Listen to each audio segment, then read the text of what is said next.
In a world full of boomers, one man attempts to find the good retro FPS games hidden away in the back alleys of Steam. That man is PapaScho. Join him on his quest to uncover the very best that boomer shooters have to offer. It is really difficult to keep that up. But yes, I decided to crack on with episode 4 right away, as I feel like leaving it almost 3 months between videos is a bit much. I promise I'm not a lazy bastard or anything. But while my mind has been busy telling me off for not working on videos, my body has been busy making Loop Hero go burp. However, I am very carefully thinking of how to proceed with this series so as not to get to a stage where I've reviewed every one of the good shooters, and there's only the bad ones left. So, part 3 went live a few weeks ago and was instantly hit with not one but 2 copyright claims. You know, I guess trying to include pop culture references is now against the law, even if it is only 0.44% of your video's runtime, so enjoy your fraction of a penny each, you pricks. But I'm making this video so soon after because I'm trying to keep busy to avoid suffering from cabin fever, I guess. It gets really tedious at the minute with all the fun things we're told we aren't allowed to do. You know, all the fun things like go for a walk, walking pets, or sitting on park benches. But nevertheless, let's crack on. Now let me start off by offering my most sincerest of apologies to Zach of E1M1, as he may or may not have had a bit of an identity crisis circa the upload of part 3, as I kept joking for Jake to sponsor me but didn't mention Zach once.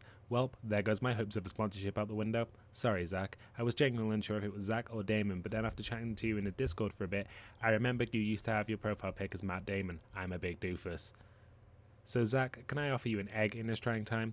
And that's going to be a GIF as opposed to a clip because fuck the copyright system. So don't panic, anyone that joins the Discord will know you are also a creator and founder of the magazine. Guys, Zach is also a creator of E1M1 guys, okay? You get it?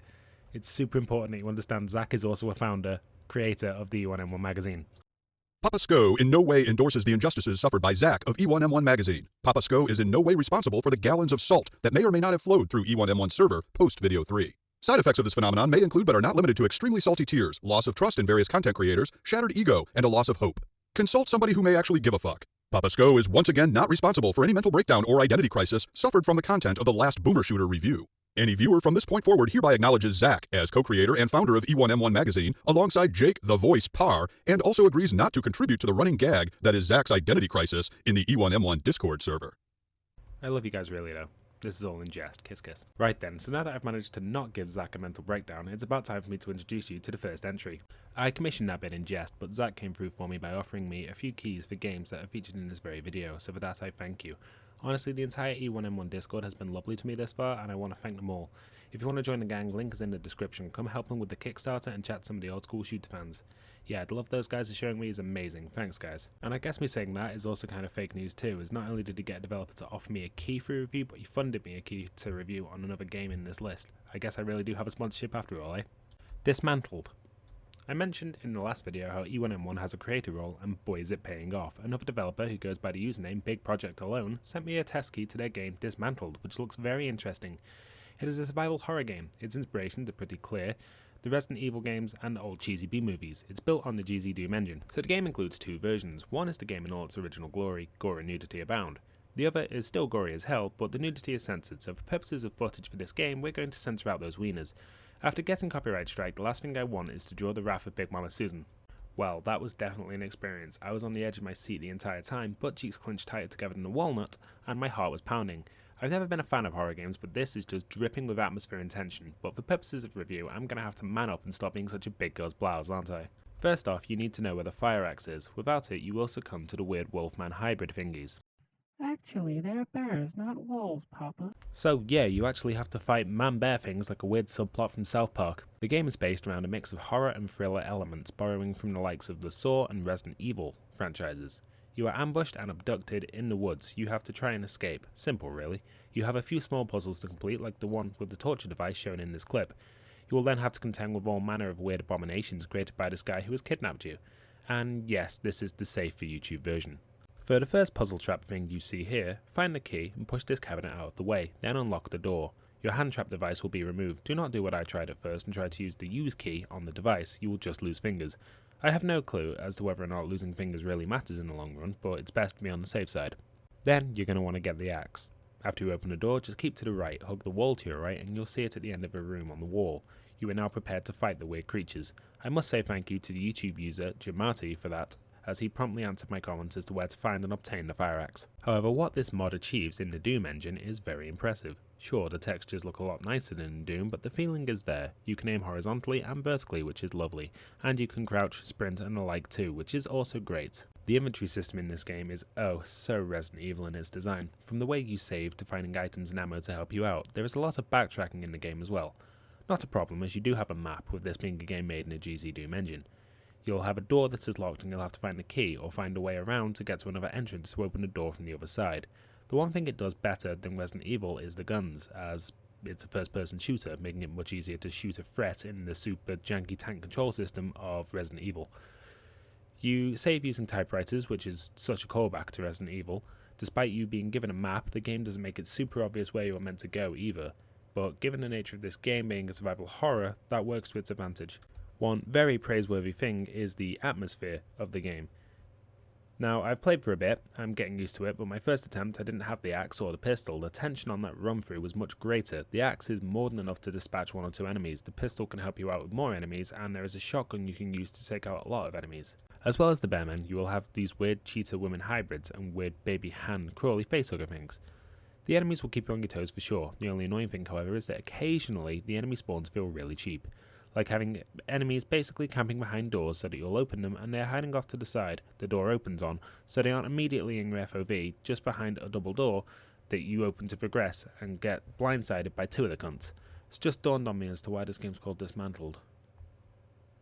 The game really has a stunning amount of detail thrown into levels, maybe a bit too convoluted to reach a next goal, but it definitely keeps the player occupied. I don't even realise the amount of time I've put into trying to get to the next bit, and I start and the sun is up, and when I look again it's dark and I haven't progressed all that far. There's tons of adventure style puzzles you get so far. Find a key or an item that interacts with something else that unlocks a door or a gate or a hidden passageway type of thing, and you progress.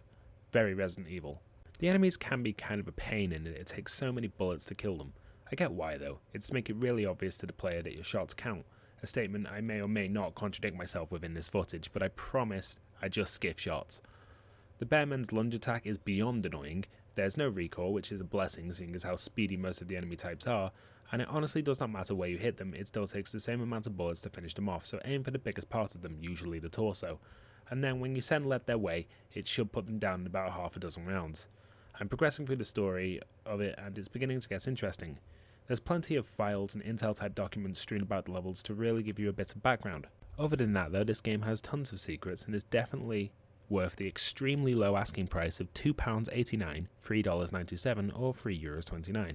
I mean, I know it's basically a Doom conversion mod, but still for the amount of effort and content that this package offers, I feel like that is criminally underpriced.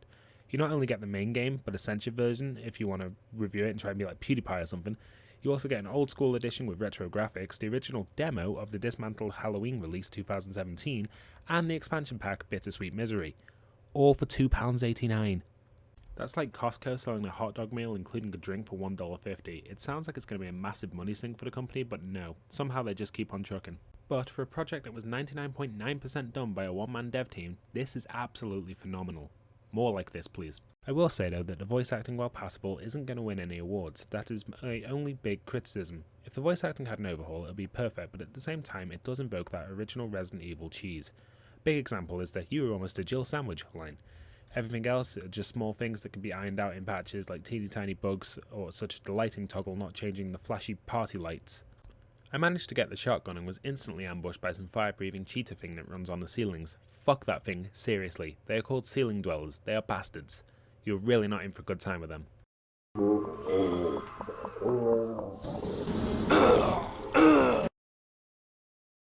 But yes, I definitely recommend this game for any fans of the original Resident Evil series and old horror films. This game is a love letter to those inspirations that, while I love it to bits, has honestly caused me to have a near frustrated breakdown. You know, when you progress so far only to get cheaply one-shotted by an enemy because you were low on health, then have to go back through half an hour worth of catch-up backtracking through areas that you've already been.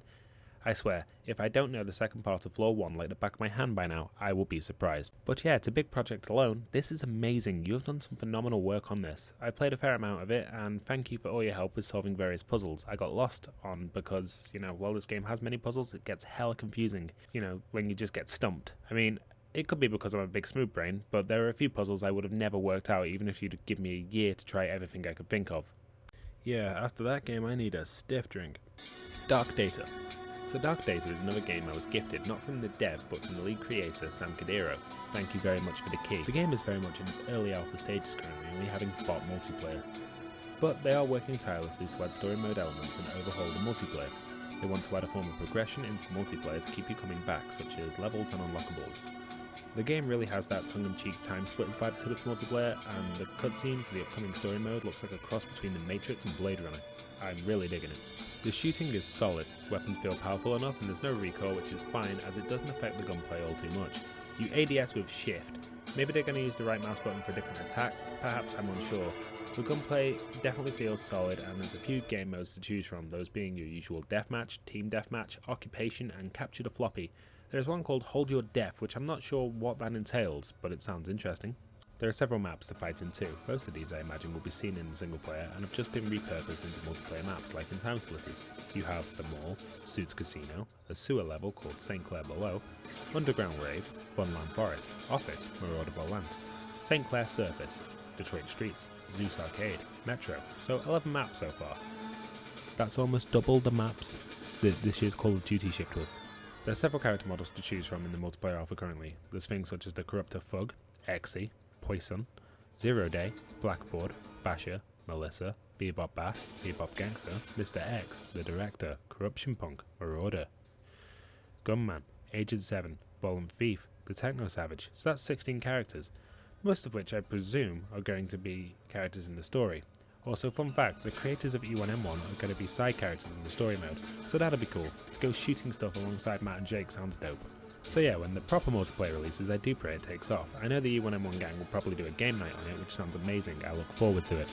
There's also several presets of weapons to choose from. There's roughly 15 different presets of weapons. What each of these presets has in it, I don't know, but I do know the names of the 15 presets. The All-American, the Cyber Freak, the Demolition, the Techno Savage, the Full Auto X, the Eastwood, the Baby Boomer, the Shotguns Only, the Pistols Only, the Rockets Only, the Grenades Only, the Zero's Choice, the Overkill, the Assassin, and the Ultra. A few of those I'd imagine are pretty self-explanatory, but the others aren't so obvious as to what they contain. I look forward to the game's 2.0 release and we'll cover it again when there is more to cover. For now though, the game is explicitly local multiplayer. You can play either mouse or keyboard or with a controller to make split screen easier, I guess. The game does have a character creator too, allowing you to choose some presets of clothing, faces, beards, hairstyles, glasses and stuff. Mixture of fun time. The game has potential and when it is updated I will cover its latest features for all of you. But as it stands, the game itself retails at £15.49, $21.35 or €17.64, which as it stands is a bit steep for an incomplete game. I would perhaps advise waiting until V2.0 comes out before you pull the trigger and add this one to your cart.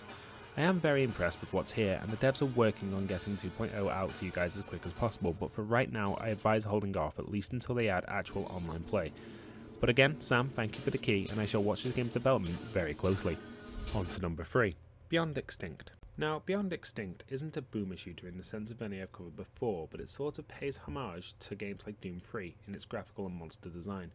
It has randomly generated levels, but truthfully I don't know if I can call it a roguelike game. A roguelite maybe, but it's missing a few of the elements that will qualify it for the roguelike genre category. But quite simply put, Beyond Extinct is an FPS game where you play as a survivor in an underground facility where things have gone horribly wrong. Imagine my shock. You must take up arms and battle the monsters to reach the surface of the planet, but while you will come up against a big variety of enemies which has its own unique stats and random spawns as you climb up the underground, each floor will get progressively harder. There are many varieties of boomstick to choose from. As well as your weapons, you can find utility items and perks to give you the advantage in battle. Something I didn't quite understand at first is that you will have to collect weapon parts as you battle through the hordes of enemies, allowing you to upgrade your weapons. There are 24 different guns and 4 knives, all separated into 4 tiers, those being knives, pistols, rifles and shotguns. You can carry 2 utility items at any one time. Each of these has its own unique effects when used, and adding spice to the gameplay, there are 25 plus perks as well, making the game have a number of combos of the perks rather vast and expansive. There are also 5 optional character classes that each start with slight variants on gear. There's a soldier who starts with a pistol and a few attributes, a commando who starts with a basic rifle and a pistol, a sniper who, you guessed it, starts with a sniper rifle and a pistol, a soldier called Dynamite, who I believe starts with a grenade launcher and pistol, and a soldier called Tank who starts with a shotgun and a pistol. Each of these have various passive abilities and perks. There are numerous unlockables, these being new classes and weapons as you play, and you'll unlock items too. There are 50 plus items and 5 characters. The levels are randomly generated. There are 10 plus different themes with 450,000 different combinations for levels. Each time you start a level, a theme will be picked randomly, and that theme will then make a level be randomly generated. There's barrels that you can pick up and shoot for massive combo kills too.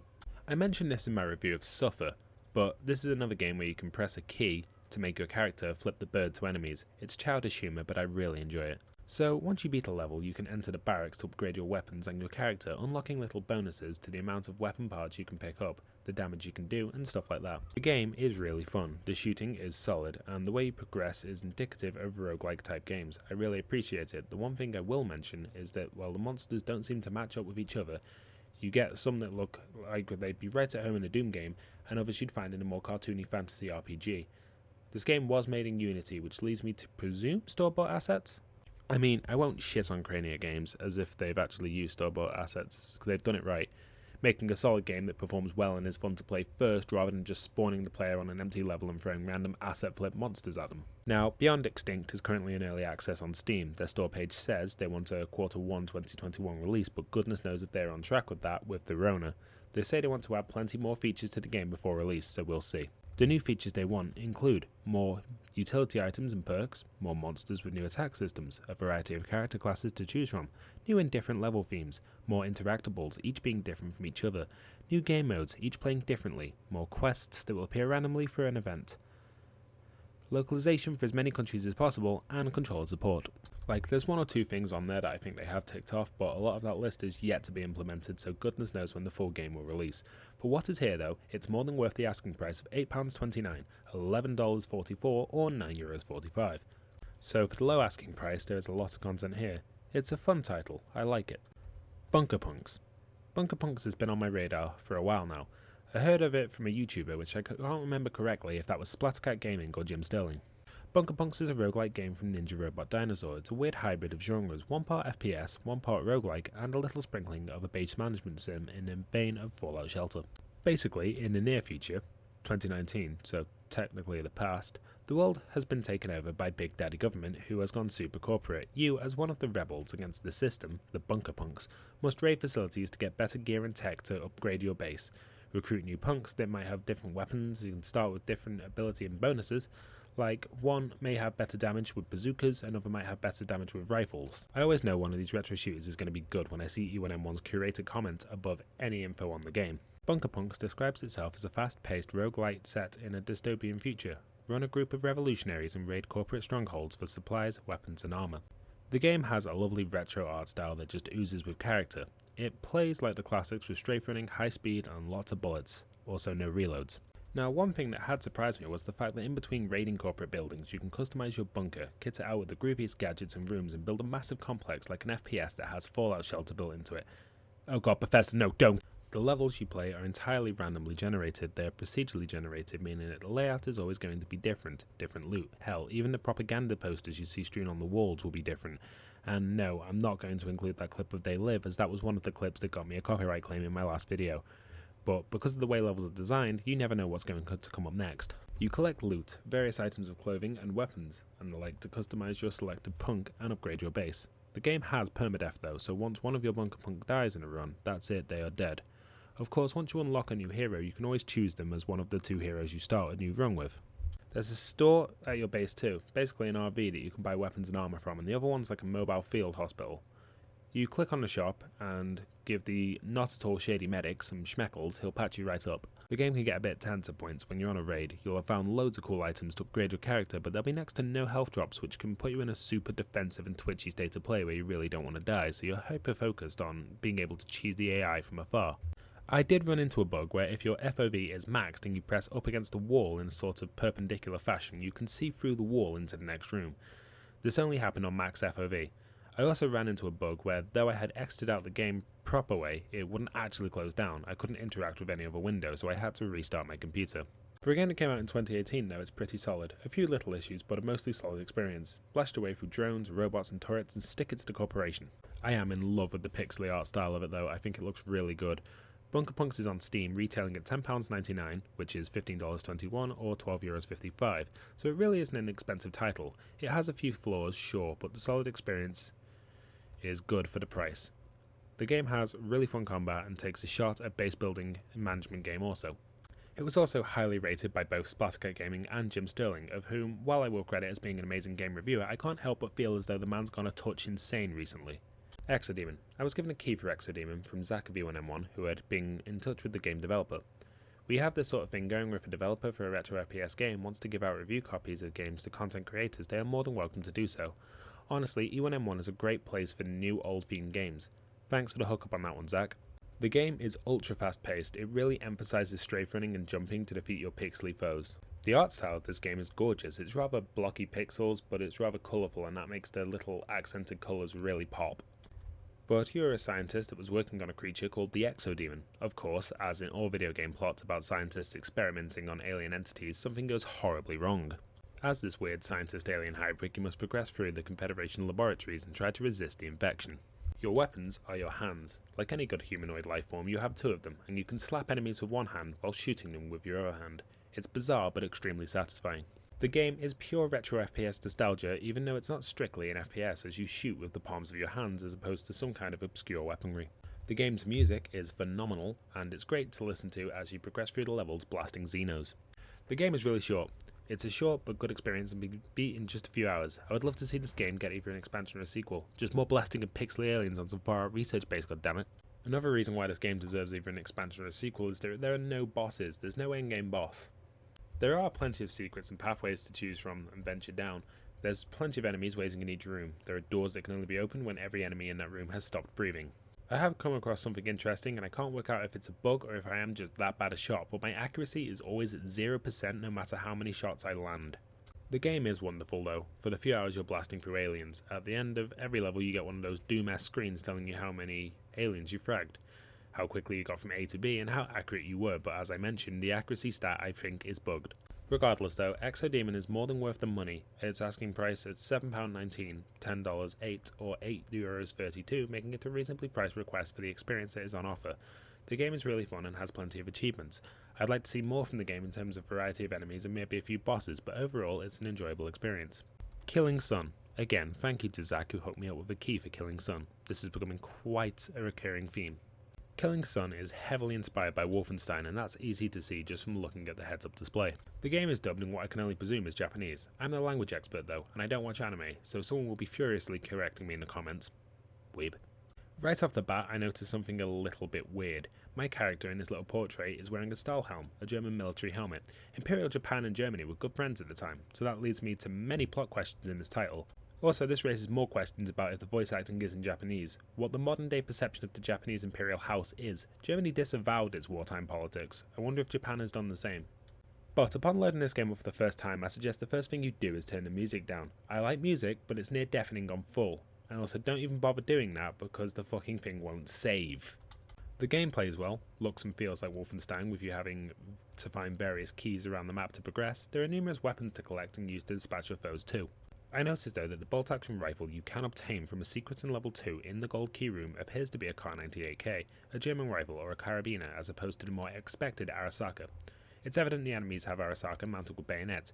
It could just be because of the bizarre 3D aesthetic, though both rifles were somewhat similar, but you didn't come here for a history lesson, oh no.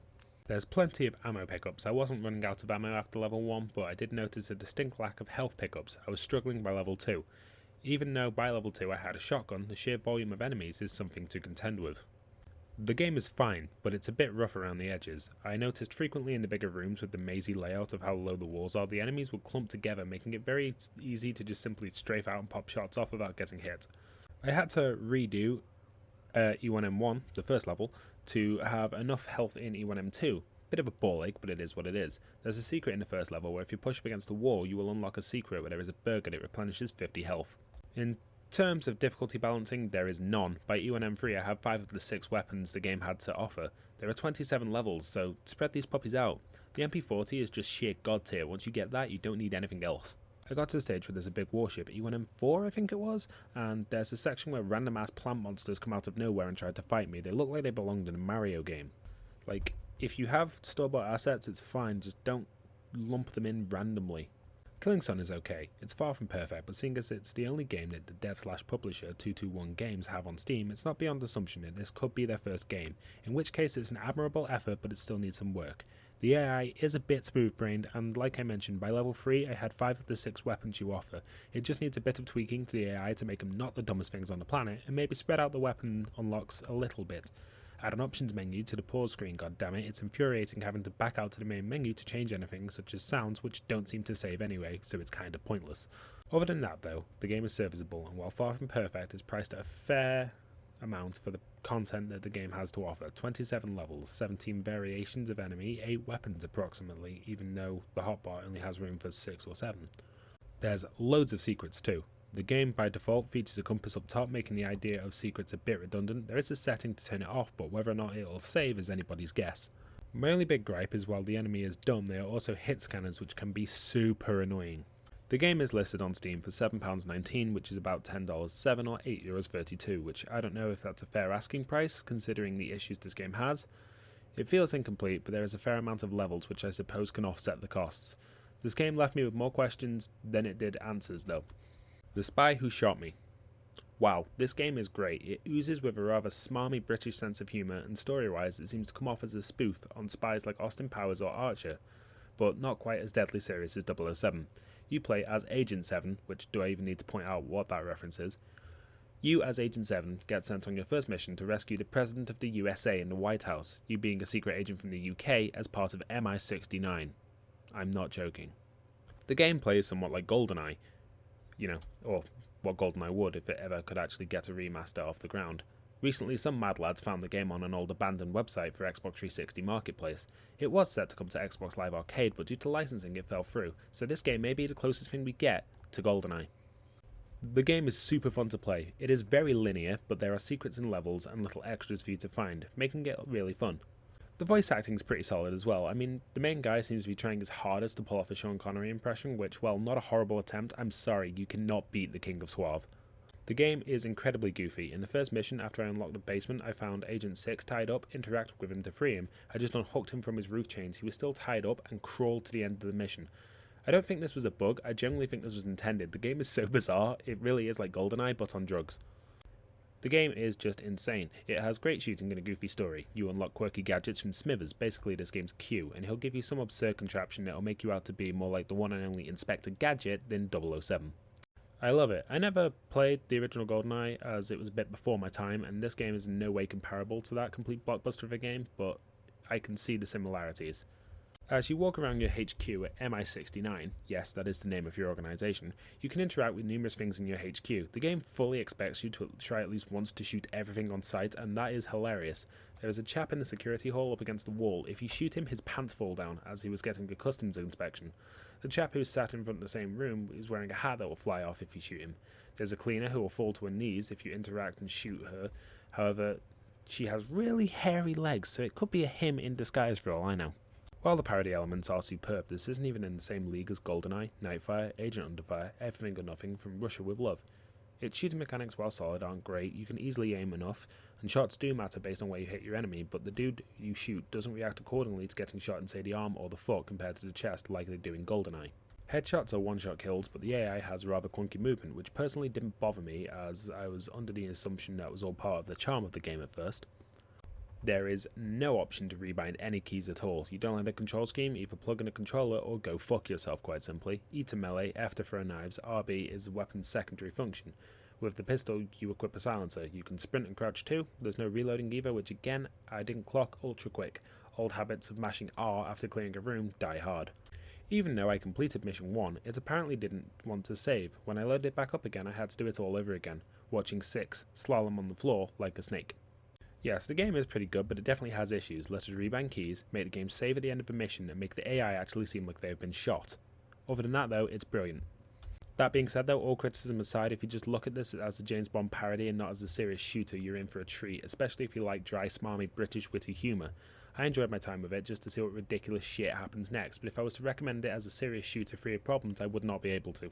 Still though, it's nice to see the game was developed by a Scottish studio. They don't tend to like the English that much, so the fact they made a goofy parody, light-hearted and funny as opposed to the usual Jesus as English from the Scots is rather nice. Well done, Retro Army Limited. The Spy Who Shot Me, TM, will set you back £8.29, $11.64 or £9.59. Purely for the insanity that is this game, the humour and the art style is more than worth it.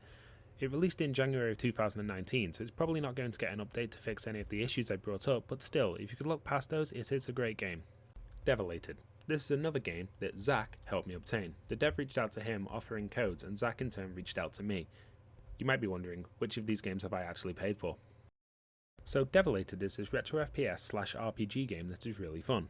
Now, the majority of your time you'll be looking for keys to help you unlock the next area, or while fighting off various enemies, either with a melee weapon or a range of guns.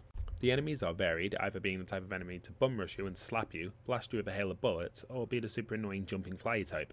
There is a decent amount of weapons. In my most recent run I picked up an assault rifle that seems to do a decent job of shredding enemies. The thing I find slightly infuriating about this game is that there is one big key hunt to progress. That in itself is fine, but in my playthroughs I frequently find myself doubling back on myself as I sort of knew I wasn't going the right way. As far as I can tell, there is no map or mini-map, making the game very exploratory, which really slows down the pace of the game. A bizarre thing, seeing as the movement is very fluid and fast-paced, which would lend itself well to an arena-style shooter like Quake. The game itself looks very pretty, its art style is very gorgeous, the way weapons sway I really like. My only concern is that there only seems to be one type of melee attack, which, while itself is fine, you're using bats and shovels and planks and stuff like that, a stabbing animation doesn't really lend itself to those kinds of weapons very well. I only found out on my most recent occasion loading up the game that your revolver has unlimited ammo, so while I've been trying to save ammo for the big bullet spongy enemies, I could have been blasting my way through hordes like fucking Clint Eastwood. Although the game is great, it does have some design quirks that irritate me. I've always found key hunt type games to be a bit of a chore, especially when you die mid-mission and you don't know if it has saved, so you have to go back to the door and check if it's open. If it isn't, you have to go halfway around the map again to get the key, just to run all the way back again. The gunplay is solid, all your bullets hit where they should, there's no recoil, and using portals you can visit the weapons vendor and kit yourself out with bigger, better weapons using gold coins you find when you kill enemies or break open boxes, or jars. What is this, Zelda? A little hint from Zach himself is that setting Berserk mode to max helps prevent those bullet sponge type enemies. So while I have shit on this game's key hunty design, I will thank it for clearly indicating which door needs which colour key, as without that I would be bashing my head against a wall right now.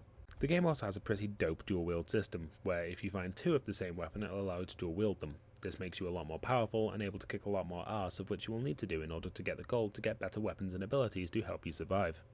You can also get health potions, which are almost guaranteeably needed if you want to survive or just want to clear the red tint that gradually comes on screen when you are near death. The game sort of just thrusts you into the game, not telling you diddly squat. It's like, here's a gun, here's a map, go work it out. While you can quickly learn what you need from the pause menu, it's still a bit jarring that there is no tutorial. Again, without sounding like a broken record at this point, it is fine, games are allowed to be difficult, but some slight assistance would be cool. The first few levels aren't easy as such, but they certainly aren't hard. The atmosphere of the levels is pretty cool too. There are numerous abilities and extra attacks that I had no idea about. You can kick in this game and use bullet time, which I always forget about when I'm playing. As I have mentioned, when you die you go back to the beginning of the level, but I don't really know if any of my progress from my last attempt saves, so I find myself doubling back over myself. As such, I feel like I'm not progressing through the game at the rate I should be. The game is wonderful, but for me it's one of those love-hate type of games really. I really have to be in the mood to play it, as otherwise it does just grate on me. Devilated is on Steam in early access for £19.49, which should be $28.08 or €22.53. Well, this is fine, there is definitely a lot of content here for the price, I just feel it's a bit steep for a game like this. While I respect that for once a dev isn't criminally undercharging for their product, it is a solid game, it's just not really my cup of tea.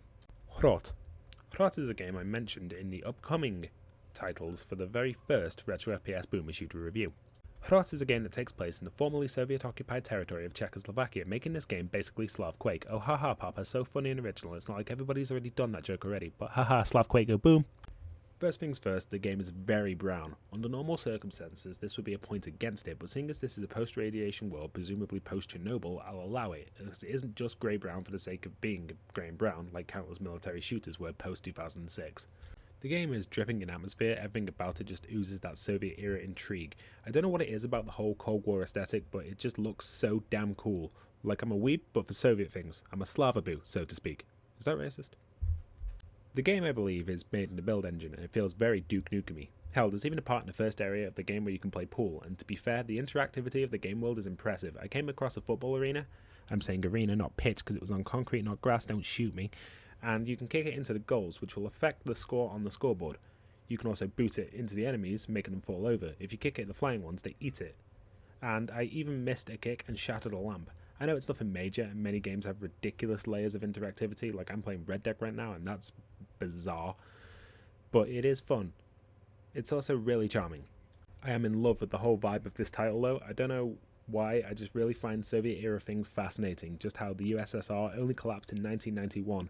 But seeing things from the Eastern Bloc ranging from any time from 1991 all the way back to 1922, and seeing some of the creations they came up with, and the frequent propaganda from the nuclear arms race and the Cold War is just really interesting to me.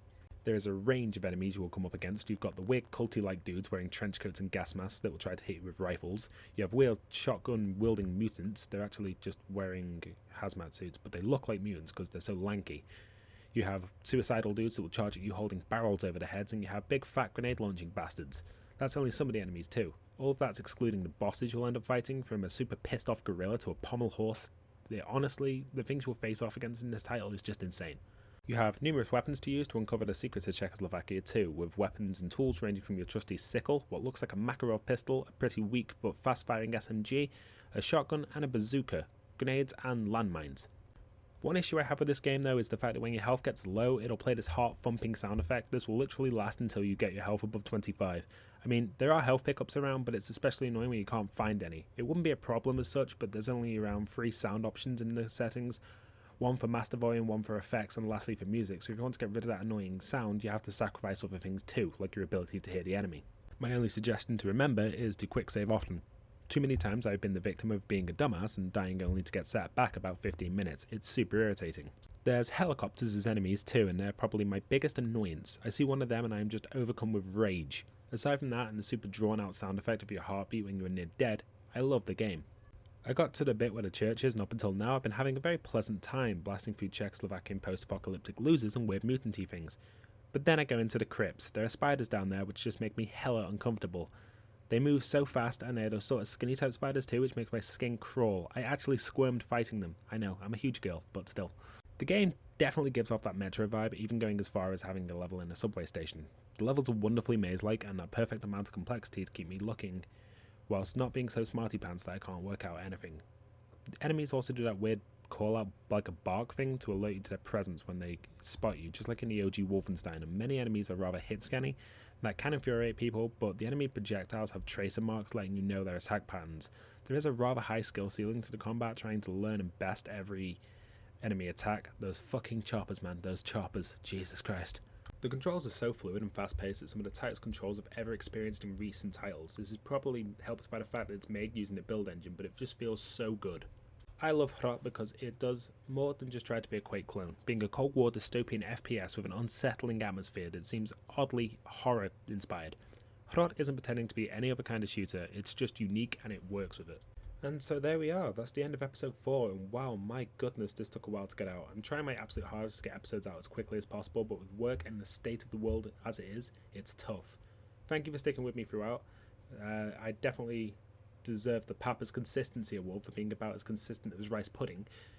I have a few other projects in the works too, which is why I'm taking time between uploads, because I want to really perfect these other projects. So yeah, you know the whole spiel. If you like what you see here, leave a like, subscribe, comment which games you like from this video, or which you want me to cover if I haven't already. I love you guys. Links to all the games are in the description, so until next time, I'll crawl back under the rock from which I live. See you soon.